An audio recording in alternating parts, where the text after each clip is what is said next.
femmes se mobilisent pour le retour de la paix au nord Mali. Prière, message pour la stabilité sociale, déclaration. Les femmes, le cœur meurtri, appellent au dépôt des armes. Elles étaient réunies cet après-midi au CICB sous la présidence du Premier ministre. Jeudi 8 mars, nous célébrons la Journée internationale de la femme, occasion pour les femmes de se procurer contre vents et marées les pagnes confectionnées pour la circonstance. Une journée où chacun trouve son compte. Femmes, commerçants, société, Sira Bachili enquête sur le phénomène de mode. Football féminin, les Aiglons ont battu la Guinée équatoriale 2-1. À l'aller comme au retour, notre équipe nationale féminine s'est imposée d'abord 4-0 et ensuite 2-1. Assa Soumaré était notre envoyé spécial. Madame, Monsieur, bonsoir. Merci de votre fidélité à l'ORTM. Bienvenue à ce journal. Audience à Koulouba, le président de la République, Amadou Toumani Touré, a reçu cet après-midi le président de la commission de l'UEMOA. Au cours de cette audience, il a été question de la coopération avec l'UEMOA, de la situation de la sécurité alimentaire, du cas des réfugiés suite aux problèmes du Nord Mali, entre autres. Pour en savoir davantage, écoutons le président de la commission de l'UEMOA, Adibou Soumaré, à sa sortie d'audience, s'est exprimé au micro de Mahamadou Doumbia. C'est toujours un honneur pour moi d'être reçu par Monsieur le Président de la République, qui, comme vous le savez, est un homme très engagé dans la consolidation de notre union. Il a beaucoup fait, notamment sur les politiques que nous avons mis en place, par son engagement total, pour que les politiques que nous mettons en place soient des politiques efficientes et efficaces pour nos populations. C'est pourquoi toujours c'est un honneur pour moi de venir, de lui dire bonjour, mais aussi, cette fois-ci, j'ai voulu en profiter pour lui manifester toute notre solidarité, la solidarité de l'UEMOA, pour les problèmes douloureux qui affectent un pays de notre union, le Mali, qui, comme vous le savez, est un pays très important et pour nous. J'ai profité aussi de l'occasion pour rendre à Monsieur le Président de la République compte des décisions qui ont été prises au sein de l'UEMOA pour ce qui concerne les problèmes de solidarité, notamment par rapport à la crise alimentaire que nous traversons dans notre zone. Nous avions à Niamey pris des décisions pour aider les pays et cette décision a été également confortée par la décision prise par la réunion ministérielle. Sur la problématique des réfugiés, nous avions, à l'occasion de cette réunion également, la commission de l'UEMOA avait dégagé 350 millions pour aider les pays à prendre en charge l'afflux des réfugiés que nous connaissons dans notre sous-région. Nous avons eu à donner à Burkina Faso 100 millions au Niger et 150 millions au Mali pour les aider un peu à faire face à ce flux de réfugiés. Comme je le dis, quand des problèmes comme ça se posent dans un pays de l'Union, ça touche tous les pays. Notamment, si vous regardez ces dernières années, les avancées notables que nous avons vues dans l'économie malienne et les infrastructures qui ont été bâties ici dans ce pays, je pense que nous devons tout faire pour conserver et consolider ces acquis. Sécurité alimentaire toujours, le soutien de l'ONG Oxfam Grande-Bretagne ne fera pas défaut au gouvernement du Mali.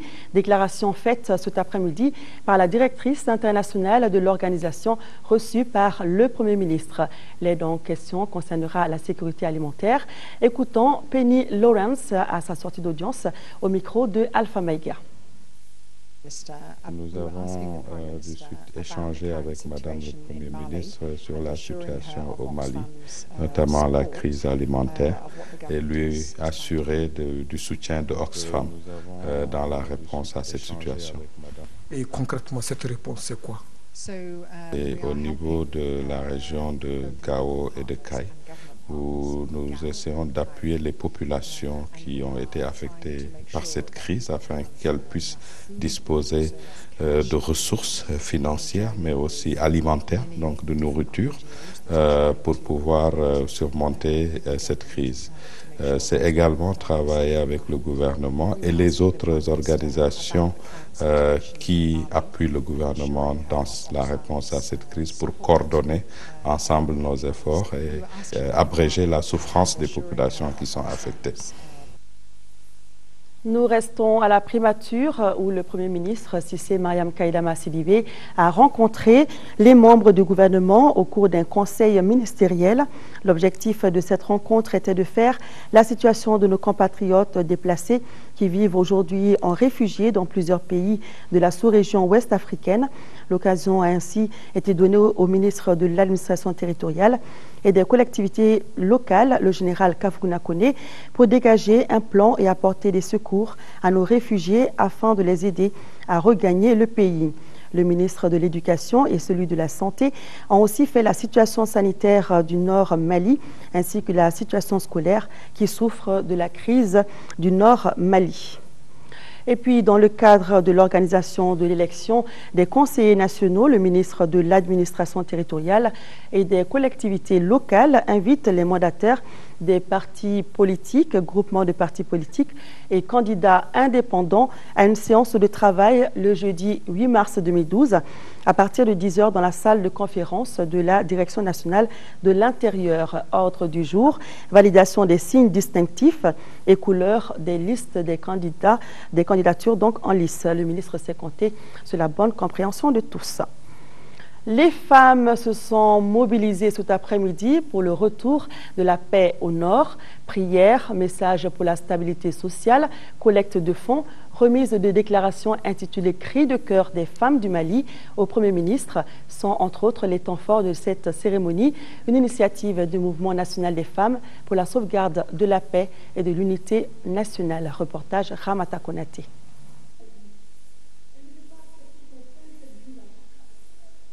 Le Mali est un et indivisible. La paix, rien que la paix, ce sont là quelques messages véhiculés par les femmes du Mali. Des messages pour contribuer à la culture de la paix ou à la fin de la crise dans le nord du Mali, une crise déclenchée il y a plus d'1 mois. Pour y parvenir, la rencontre se fixe plusieurs objectifs. Renforcer l'engagement des femmes du Mali à l'arrêt immédiat des hostilités, à la restauration de la paix, de la stabilité, de la cohésion nationale et de l'intégrité territoriale du Mali. Collecter des fonds à l'attention des victimes et des forces armées et de sécurité. Et jeter les bases de la création d'un cadre d'échange, de concertation, de réflexion et d'analyse des femmes sur la question spécifique du nord du Mali. Autre temps fort de cette mobilisation des femmes, la lecture de la déclaration appelée « Cri de cœur des femmes du Mali » pour l'arrêt des hostilités dans le nord du pays. Les femmes du cadre de concertation condamnent avec la dernière rigueur le recours à la violence comme mode de revendication dans un contexte démocratique et déplorent les pertes en vie humaine. Invitent tous les citoyens à se serrer les coudes afin de sauvegarder la cohésion sociale, l'unité nationale et l'intégrité territoriale. Le Premier ministre a pris bonne note des messages véhiculés au cours de cette rencontre, des gestes hautement significatifs selon le chef du gouvernement. Le message phare du Saint revêt une double signification. La bénédiction pour l'enfant respectueux des usages, mais aussi la malédiction pour celui qui enfreint les règles. Elle a également invité ses sœurs à la culture de la paix dans leurs actions de tous les jours. Pour que s'instaure durablement la paix, je vous invite à soutenir sans réserve, contre vents et marées, le combat pour la défense de l'unité nationale, de l'intégrité du territoire et de la cohésion nationale. Cet appel ne se comprend que par notre foi et notre détermination d'appartenir tous à un Mali de fraternité et de partage. Cette mobilisation des femmes a été un moment de communion, de prière pour le retour de la paix dans le nord du Mali et le repos de l'âme de ceux qui sont tombés sur le champ de l'honneur. C'est parti depuis ce matin pour la deuxième édition de la journée sur les métiers porteurs de l'artisanat organisée par le Centre d'information et de gestion des migrations. Cette journée vise à mettre en apprentissage des jeunes migrants potentiels ou de retour dans les différents corps de métiers de l'artisanat malien. Amadou Sankaré.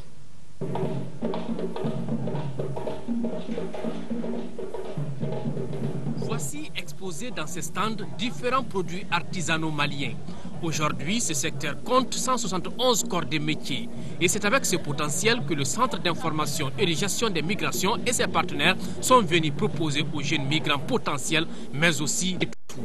De façon spécifique et à la différence de l'année dernière, faire accompagner cette journée d'information par le lancement d'un vaste programme de réinsertion qui consistera à offrir des bourses d'apprentissage spécialisées sur les métiers porteurs. Nous, acteurs de ces dynamiques secteurs, demeurons convaincus que l'avenir de notre pays et de notre jeunesse passera d'abord par la valorisation des métiers de l'artisanat et la promotion des produits et des services de nos artisans.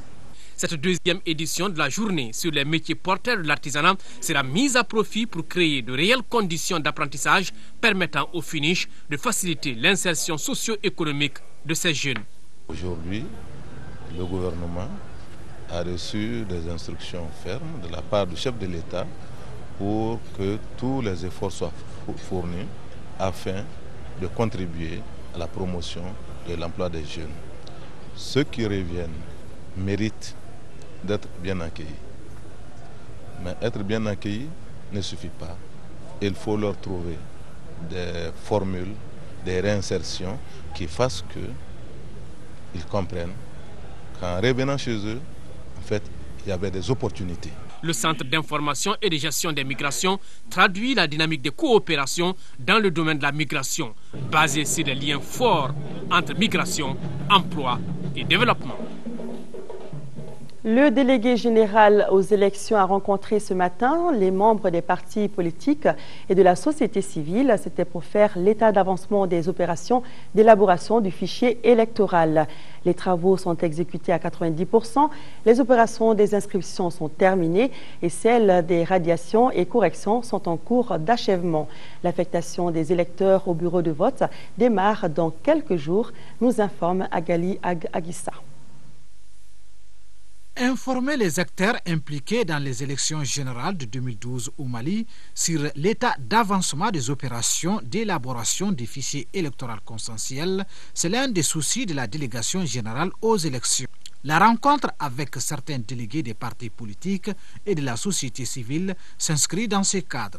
Aujourd'hui, les travaux avancent à hauteur de souhait. À la date d'aujourd'hui, nous avons pratiquement effectué 90% de ces opérations. D'ailleurs, selon nos prévisions, avant la fin de la semaine, nous devrons terminer les opérations de mise à jour. Il va rester effectivement l'affectation des électeurs au bureau de vote que nous allons faire avec les préfets et les maires du district de Bamako et également la personnalisation des cartes d'électeurs et qui va commencer certainement la semaine prochaine. La visite des salles de saisie où travaillent plus de 200 agents a permis de rassurer les membres des partis politiques et de la société civile. C'est encourageant.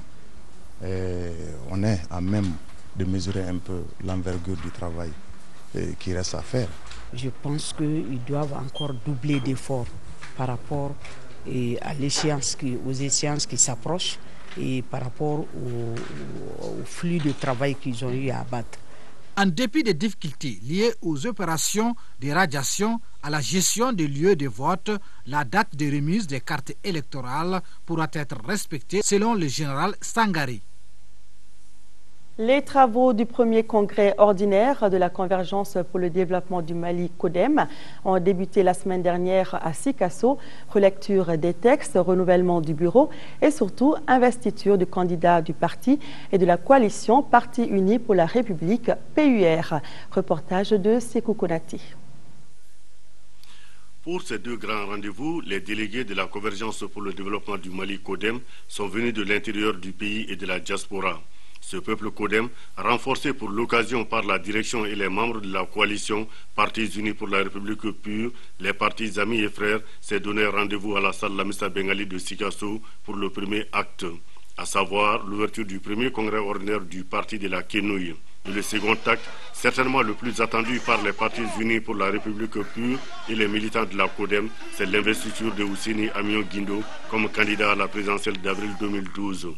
Nous avons vu la modestie de l'homme, sa jeunesse, sa courtoisie, son savoir-faire.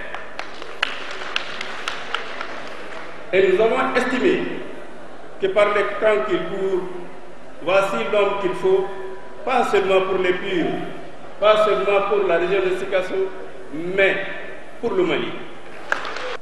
Je n'épargnerai aucun effort pour nous conduire tous au sommet du pouvoir et je m'emploierai au risque de ma vie à défendre notre patrie, le Mali. Et l'honorable Ousseini Amion Guindo, désormais estampillé candidat du regroupement Partis Unis pour la République, comptait sur le soutien financier des notabilités de Banyangara. Fort de tout ce soutien moral et matériel, le porte-étendard des Purs a sa vision pour le Mali de demain. Il s'agira, dans un premier temps, de construire un État respecté, visible, exerçant la plénitude de ses fonctions. Nous pensons que l'État doit incarner la volonté et les intérêts de l'ensemble de la nation. Le défilé de la jeunesse, la prestation d'artistes comme Ablaye Diabaté, Racine Sall et Alou Sangaré et les témoignages sont venus saluer la candidature de Ousseini Amion Guindo à la présidentielle d'avril prochain et clore ainsi ces deux événements majeurs pour la CODEM et les Purs à Sikasso. Voilà, c'était un reportage de Sékou Konaté avec la voix de Damaké Koulibaly. Familiariser les magistrats avec la loi électorale modifiée et les différents aspects du contentieux électoral, c'est l'objectif du séminaire de formation organisé à l'intention des magistrats, initié par le ministère de la Justice à travers l'Institut national de formation judiciaire. Le séminaire, qui se tient au Centre international de conférence de Bamako, regroupe plus de 50 magistrats venus de l'intérieur du pays. Nando Dambeli. Ce séminaire qui durait 3 jours a pour vocation de mieux préparer les magistrats à l'exercice de leurs délicates tâches. Il a pour finalité de renforcer leurs capacités en matière de contentieux électoral de façon générale et de façon spécifique sur les aspects contentieux des prochains scrutins. Il s'agit là d'échéances importantes pour la consolidation de notre expérience démocratique qui interpelle par ailleurs tous les acteurs impliqués, notamment les juges qui sont appelés à trancher les contentieux pouvant résulter du processus. Capital, il est ce séminaire pour les magistrats, surtout quand on sait que nous sommes seulement à quelques semaines des élections des conseillers nationaux, du référendum et de l'élection présidentielle. Le juge civil est compétent pour statuer sur toutes les contestations relatives aux candidatures à l'occasion de l'élection des conseillers nationaux, tandis que le juge administratif se voit attribuer compétence pour connaître toutes les contestations relatives aux résultats. Aux compétences ci-dessus rappelées, on peut ajouter le contentieux répressif de l'élection confié au juge pénal, qui permet de réprimer certaines infractions relatives à l'exercice des droits civiques et bien d'autres contentieux dont la diversité ne doit en aucun cas affecter l'unicité du droit, d'autant plus que les solutions apportées s'inspirent toujours des mêmes principes. La législation en matière électorale, l'organisation institutionnelle et administration des élections, le contentieux électoral, le contentieux spécifique de l'élection des conseillers nationaux, la répression des infractions en matière électorale sont entre autres modules abordés au cours des travaux. Lancement ce matin à Koulikoro de la conférence d'information sur le projet de loi de la révision constitutionnelle. Objectif, informer l'opinion publique, les populations et les cadres à tous les niveaux sur les innovations majeures contenues dans cette réforme et inviter les citoyens à un vote massif au référendum du 29 avril prochain. La région de Koulikoro s'engage déjà pour sa réussite. Envoyés spéciaux Moussa Arimaïga et Youssouf Diara. Rencontrer les autorités à tous les niveaux et les populations de la région de Koulikoro. les entretenir sur le projet de loi de révision constitutionnelle du 25 février 1992. Tel est l'objet de cette mission du ministre de la Réforme de l'État Daba Diawara, accueilli ici par prière et bénédiction pour un Mali de paix. Et dans la salle Siramouri Diabaté du Monde pour écouter les experts de la réforme, tant sur les lacunes et insuffisances de notre pratique institutionnelle à corriger que sur les innovations majeures en termes d'avancées démocratiques. Pour consolider aujourd'hui la démocratie au Mali, il faut des institutions adaptées qui fonctionnent harmonieusement et qui ne constituent pas un trop lourd fardeau pour le contribuable. Qu'il faut aussi des partis politiques aux capacités renforcées et qui demeurent les principaux acteurs de la vie politique et qui ont des raisons objectives de se regrouper. Les innovations sont nombreuses, entre autres la suppression du Haut Conseil des collectivités et la création du Sénat, le bicaméralisme au Mali, l'érection des langues nationales en langue d'expression officielle comme le français, le nombre et la durée du mandat présidentiel, le mandat des membres de la Cour constitutionnelle, etc. La région de Koulikoro est déjà mobilisée dans ce domaine-là. Au niveau de tous les cercles, les préfets, les sous-préfets ont été chargés de porter l'information aux citoyens par rapport à l'organisation des élections. Et au moment où nous sommes, tout le matériel électoral est sur place. Depuis hier déjà, le cercle de Koulikoro, celui de Banamba, Nara et consorts ont reçu le matériel électoral. Et je pense que par rapport à ce que nous voyons ici dans la salle, la mobilisation sera de taille et nous saurons répondre aux attentes du peuple malien. Pour le ministre Daba Diawara, la révision constitutionnelle est une chance pour le Mali et pour la démocratie, une chance qu'il faut saisir. Je sors vraiment très satisfait de cette première rencontre parce qu'elle nous a donné l'occasion d'informer, de mieux expliquer le projet de révision de la Constitution. Et des questions pertinentes ont été posées et je pense que le groupe d'experts qui était avec moi a donné des réponses qui ont permis vraiment à la majorité des participants de mieux comprendre pourquoi ils doivent s'engager davantage pour faire réussir le référendum du 29 avril. Je pense que la tournée qui doit se poursuivre à l'intérieur de la région permettra que les populations de la région de Koulikoro aient une meilleure compréhension de ce que le président de la République envisage pour le Mali. Ce référendum est une chance pour le Mali. Saisissons cette chance pour consolider notre démocratie. Nous quittons le Mali pour la France. Le salon annuel de l'agriculture de Paris a clos ses portes dimanche dernier. La 49e édition a répondu aux attentes des organisateurs, notamment par le nombre de visiteurs. 700 000 entrées ont été enregistrées durant ces 9 jours de manifestation. Les pays participants comme le Mali font plutôt un bilan de la somme d'expériences reproductibles pour booster les activités d'élevage et d'agriculture. Retour sur les enseignements du salon avec nos envoyés spéciaux Ibrahima Koulibaly, Youssouf Touré.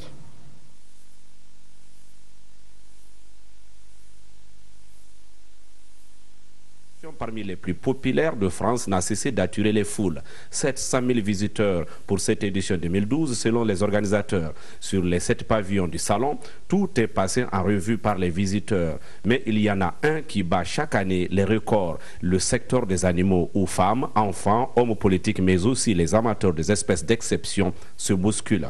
La qualité des animaux qu'on a vus ici, je pense que ça a impressionné beaucoup de producteurs et beaucoup d'éleveurs ici. Tu vois les animaux qui ont ici une tonne. 50 litres, 30 litres.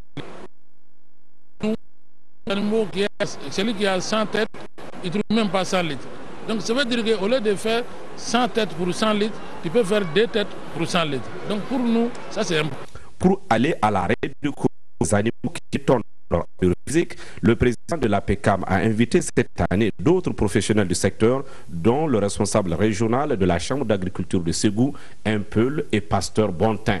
Ni tara Mali hono bi misi bakelen tigi bey kemet dama do tigi bey mais anafaka dogo mais sabuni jete mineke luka misiula sa misi flas saba binno min biri misi bakele ta biri enve ya do nafata kele mais alna sura baloko gele misi saba baloko no koni kan no koni misi keme fla baloi mana ke chugo chugo bo ne bolo ni yalma siraka ke mais mo mu yale si ta feka bo chamana kana fitina mais ni fitini korodo Anafa, Ibison. Sur la tenue globale du Salon 2012 et la participation du Mali, un certain nombre d'enseignements méritent d'être tirés. Selon le président de la PECAM, les Maliens ont l'obligation de travailler plus et surtout remettre en cause leurs méthodes pour atteindre les résultats qui sont à portée d'effort. Le salon pour nous c'est une école. Celui qui n'a pas été à l'école, il croit voir qu'écouter. Donc je pense que c'est une solide école que les gens, les éleveurs, les producteurs vont voir. Tout ce qu'il fait au Mali, s'il prend ça au sérieux, il peut gagner demain. Une bonne note d'humilité pour clôturer la 7e participation consécutive du Mali à la plus grande rencontre entre acteurs du monde rural. L'ambiance du Salon de l'agriculture de Paris doit inciter à l'action notre pays s'il veut donner corps à son ambition de puissance agricole en devenir. Voilà donc le salon annuel de l'agriculture de Paris, une occasion pour les professionnels d'apprendre de bonnes astuces pour faire mieux. Ici au Mali, à partir de demain, 7 mars 2012, la gestion de l'eau ne sera plus l'affaire d'énergie du Mali EDM SA. Elle sera désormais gérée par la Société malienne de gestion de l'eau potable, SOMAGEP SA. En prélude à cette séparation de l'eau et de l'électricité, le ministre en charge du secteur, Habib Ouane, a procédé cet après-midi au lancement officiel des activités de la SOMAGEP SA. Cette cérémonie a été suivie de l'inauguration de l'agence de Bako Dikoroni. Reportage Abdraman Maïga. Par ce paiement de la première facture d'eau et la coupure du ruban symbolique, le ministre de l'Énergie et de l'Eau répond désormais à une des préoccupations des plus hautes autorités de notre pays, celle d'offrir aux Maliens de l'eau saine et à moindre coût. L'inauguration de cette agence commerciale de la Société malienne de gestion de l'eau potable donne désormais un coup d'accélérateur à cette volonté politique longtemps exprimée par le gouvernement. Elle a pour objectif de permettre au Mali d'aller vers un développement harmonieux du secteur de l'eau potable. Cette réforme a abouti en août 2010 à la séparation des services publics de l'électricité et de l'eau et à la création de 2 nouvelles sociétés d'eau. La Société malienne du patrimoine de l'eau potable, SOMAPEP SA, et la Société malienne de gestion de l'eau potable, SOMAGEP SA, qui à elles deux s'occupe désormais du développement des infrastructures d'eau potable et de leur exploitation.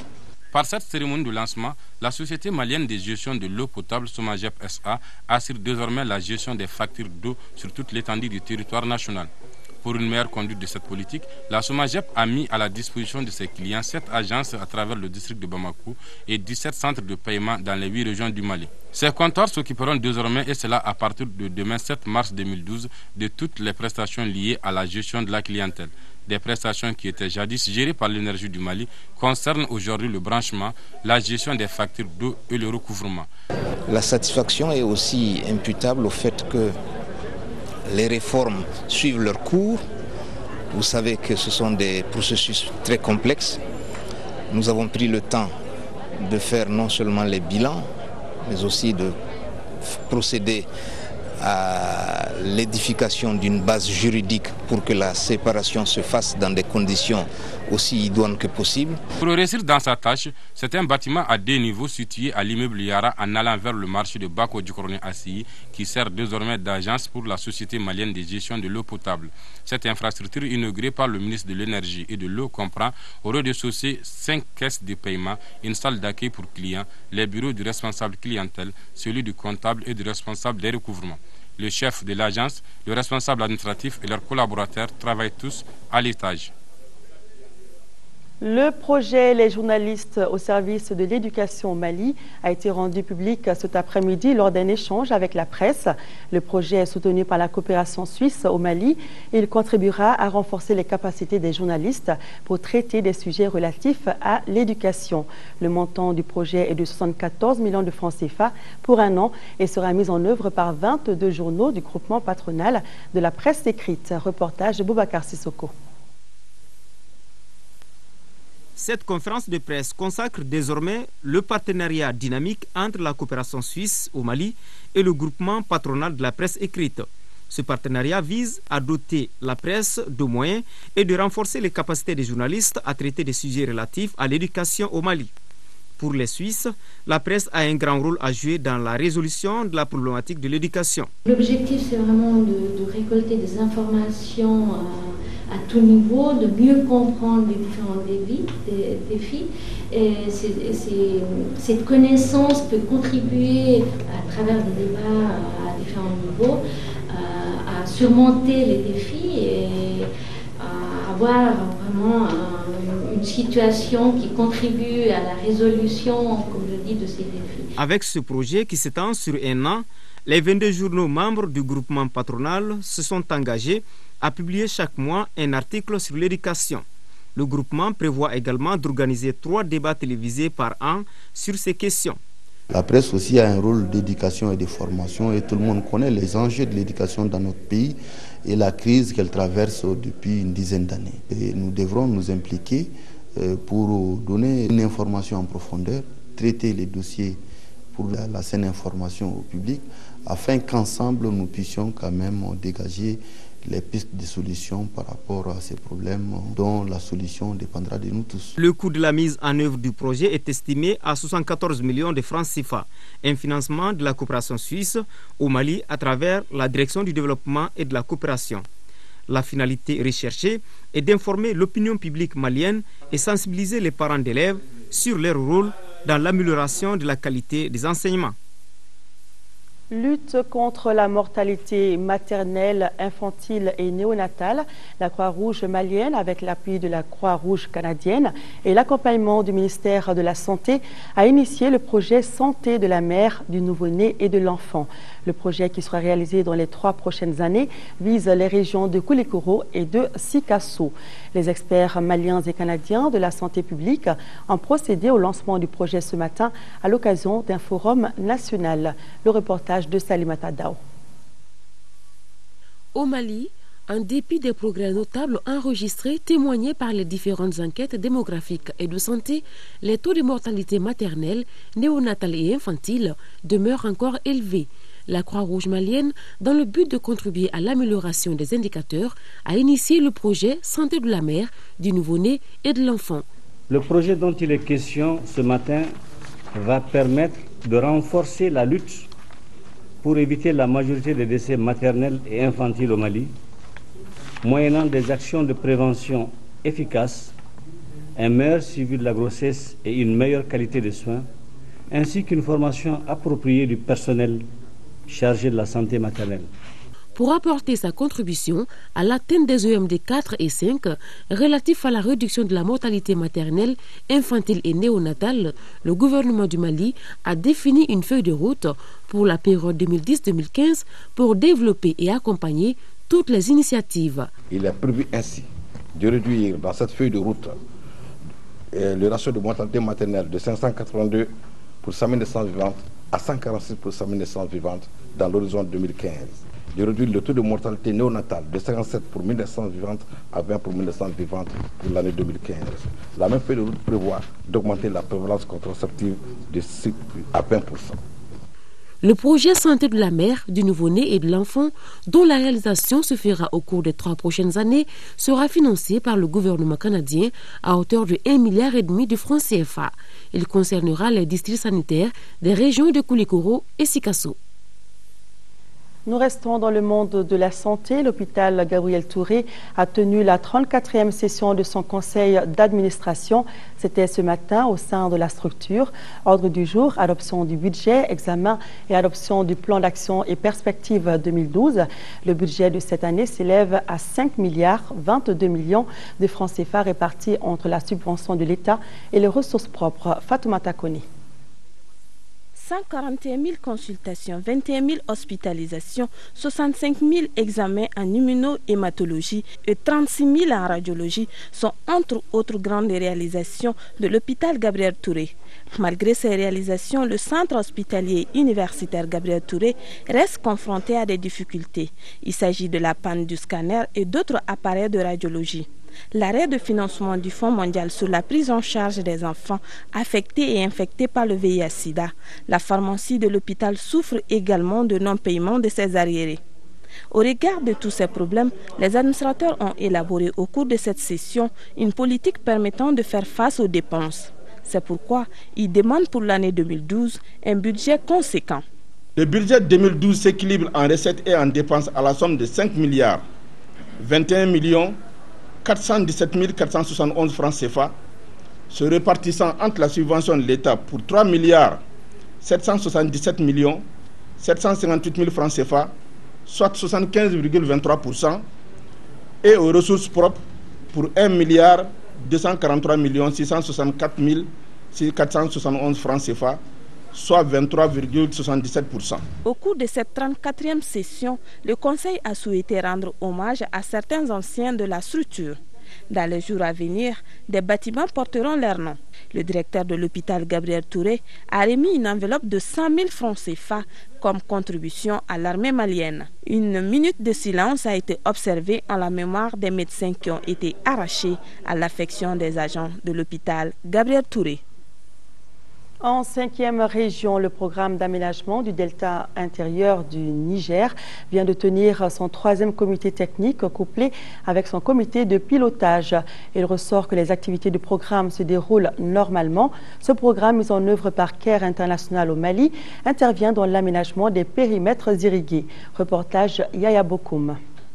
Né des centres du projet SAPI, projet sécurité alimentaire à travers la promotion de l'irrigation, la première année du programme d'aménagement du delta intérieur du Niger PADIN a été marquée par le renforcement des acquis dans le domaine de l'aménagement des périmètres irrigués, le maraîchage et les activités génératrices de revenus des femmes, dans le but d'améliorer les conditions de vie de 12 000 ménages d'agropasteurs et de pêcheurs nomades et sédentaires. C'est l'occasion pour nous de faire le bilan des acquis de cette première année d'intervention de PADIN. Cette année, c'est une année particulière. On est dans un contexte particulier de faible crue. Donc, il est question pour nous de développer des stratégies de résilience. À l'ouverture des travaux, le conseiller du gouverneur a rappelé que le projet PADIN s'inscrit parfaitement dans le cadre stratégique de la croissance et de la réduction de la pauvreté. Je demeure convaincu qu'à la suite d'une campagne agricole très difficile dans la région de Mopti, que l'accompagnement du Royaume des Pays-Bas et des partenaires qu'il finance à travers le PADIN, CARE International, seront d'un appui potentiel pour nos laborieuses populations. Pendant 2 jours, les participants composés des représentants de l'État, des collectivités territoriales, institutions de recherche, secteur privé, ont pu échanger sur, entre autres points, l'état d'avancement des activités du projet, les perspectives, la revue des recommandations de la 2e réunion du comité de pilotage du PADIN, la présentation du rapport annuel du projet. La présente rencontre a été rendue possible grâce à l'appui du partenaire financier du projet, le Royaume des Pays-Bas.